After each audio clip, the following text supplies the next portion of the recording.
You ever look at a price tag and just wonder, what is that number really telling me?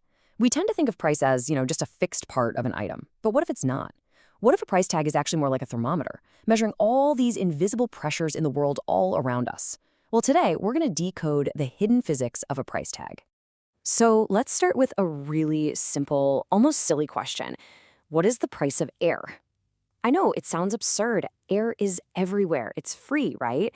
But how we answer that question and how the answer changes depending on the context, well, it reveals something really profound and frankly pretty uncomfortable about our entire economic system.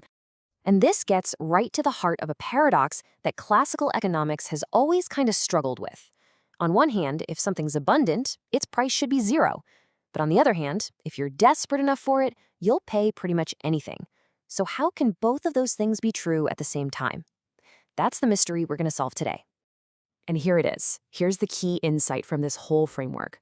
Price isn't about the item itself at all. It's about the situation you're in when you need that item. A price tag doesn't measure the thing, it measures the environment. So that context, it really boils down to two simple variables. First, there's scarcity. How much of the thing is available right here, right now? And second, there's urgency. How desperately do you need it in this exact moment? Think about it. Air in a forest? That's low scarcity. And your need for it, just casually breathing, low urgency. But the air in a sinking submarine? Whoa, that is a very, very different story. Okay, so we can actually map this out on what's called a reality matrix.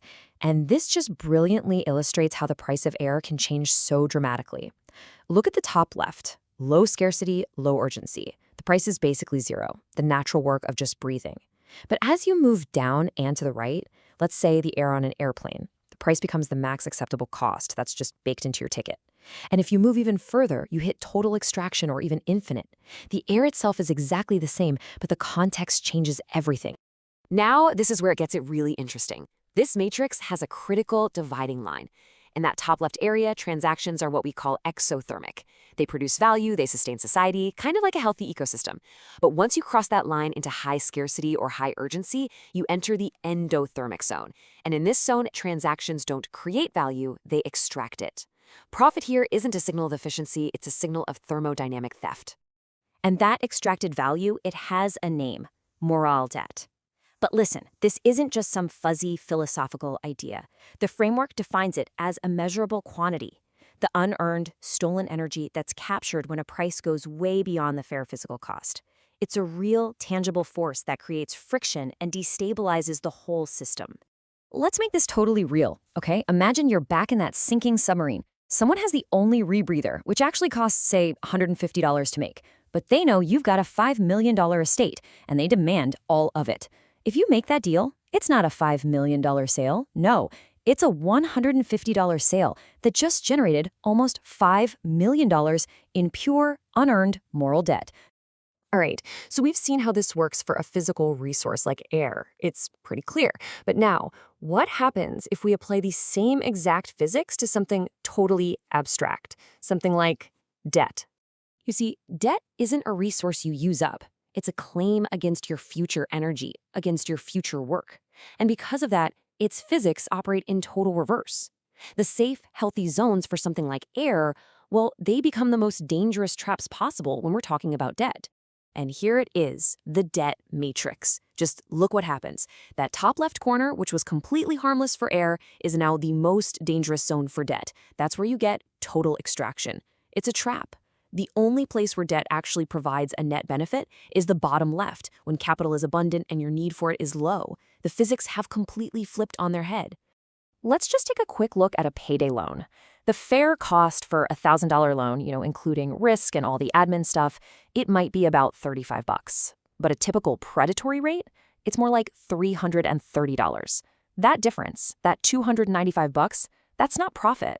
It's moral debt, extracted from the borrower's future by exploiting their incredibly high urgency. So here's the crucial point. This is the really uncomfortable truth of it all. What if you could use one matrix to deliberately push people into the other one?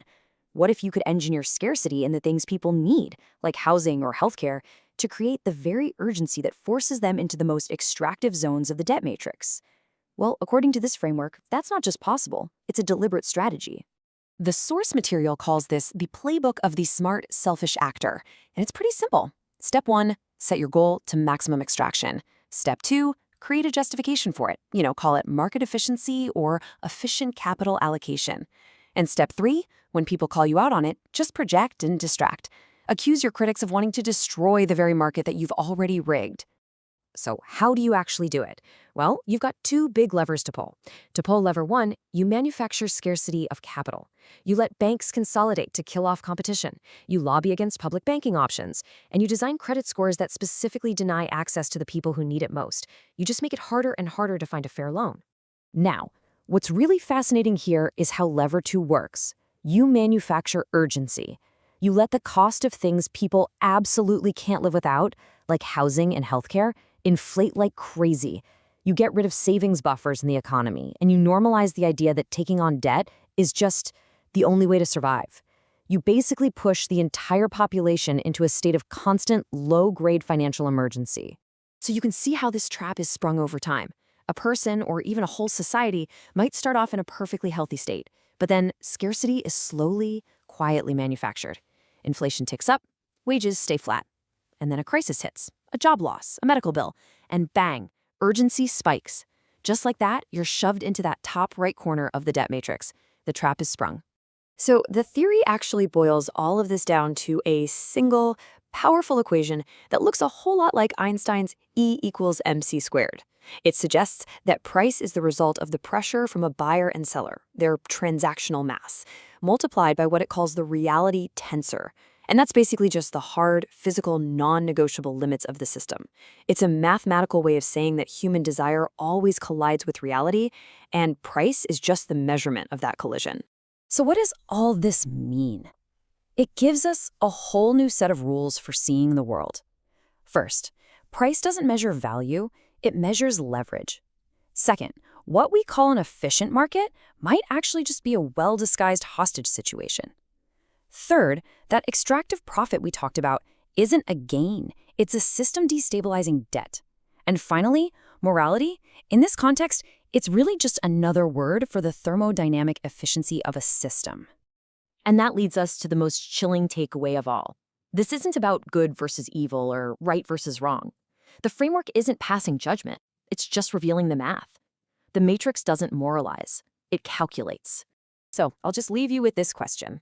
Now that you can see the underlying code of the matrix, this constant interplay of scarcity and urgency, what else in our world do you suddenly see that's being priced not by its intrinsic value, but by the leverage one person has over another?